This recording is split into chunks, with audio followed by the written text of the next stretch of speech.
Welcome to Toonheads.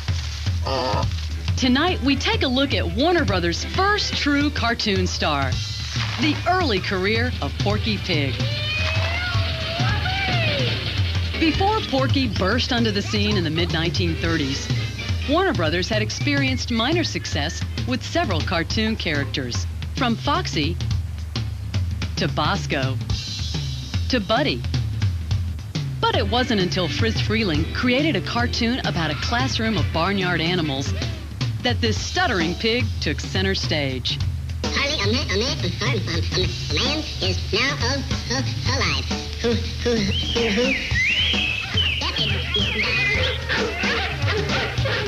The idea of this cartoon was to introduce audiences to several new characters in the hope that one would have star power.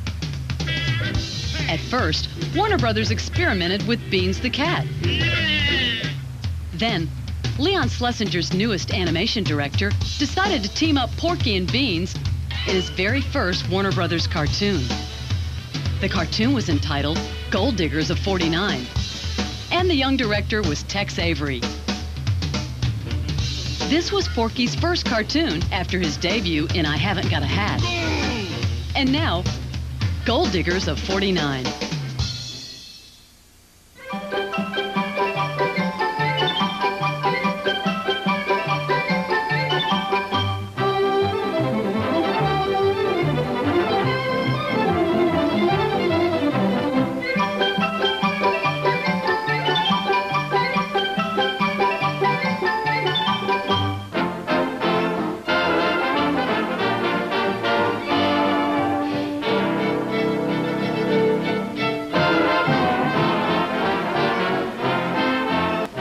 Gold? Be darned. That's my lunch.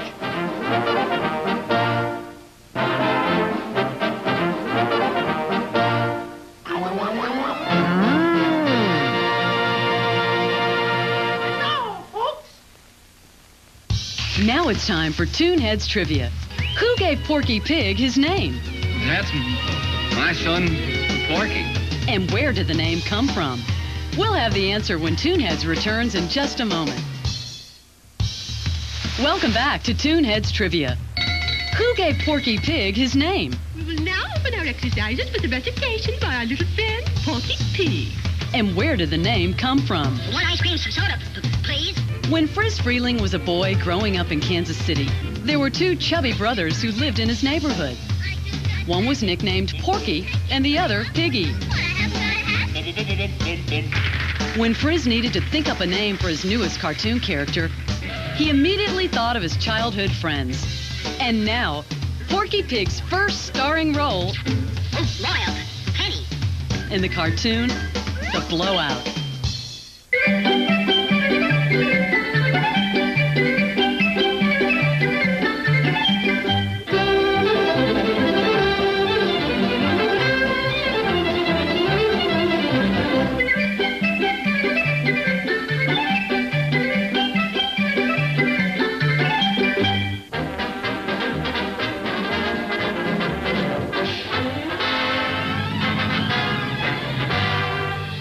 'Here's your reward, $2,000. Say, what are you gonna do with your award, Sonny? Gee, look at that. I'm gonna buy me. I'm gonna buy me. I'm gonna buy me.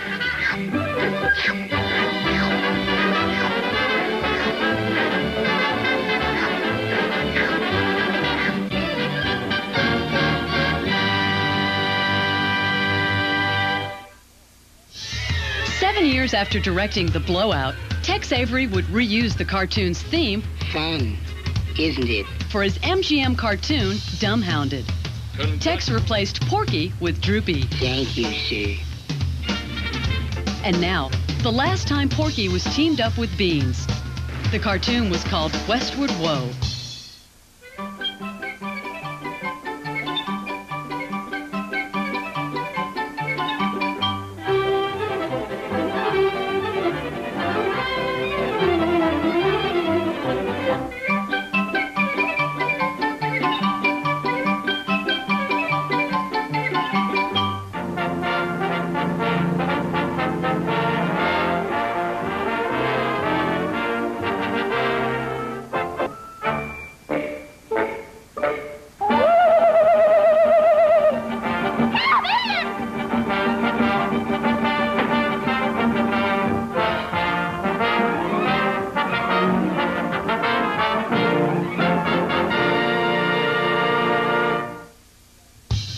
it's time for Toonheads Trivia.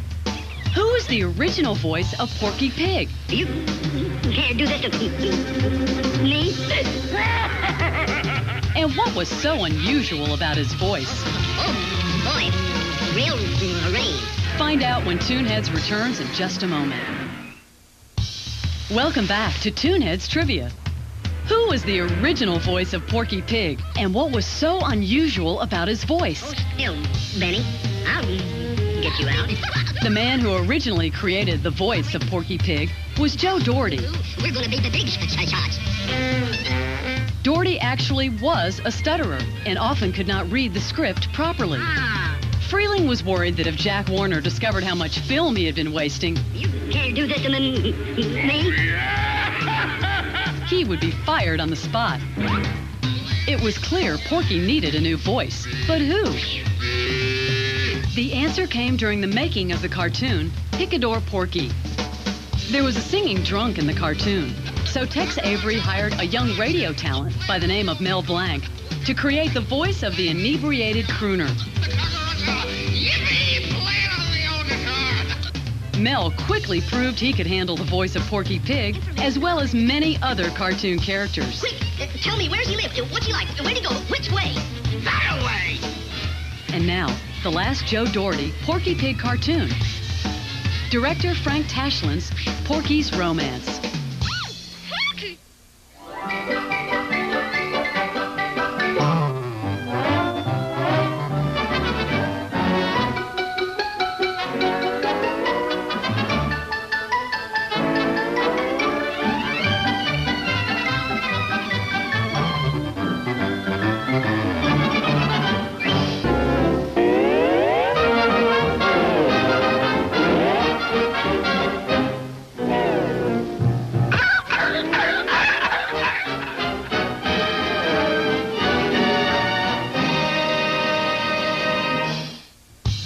Once again, it's time for Toonheads Trivia.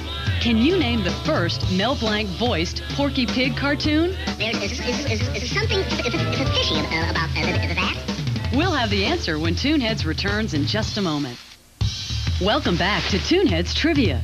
Can you name the first Mel Blanc voiced Porky Pig cartoon? Go get the duck gin. The cartoon is considered a classic, not only because it marked the first time Mel created Porky's voice, but this cartoon also introduced audiences to Warner Brothers' newest cartoon character, Daffy Duck. It's me again. And now, the Looney Tune classic, Porky's Duck Hunt.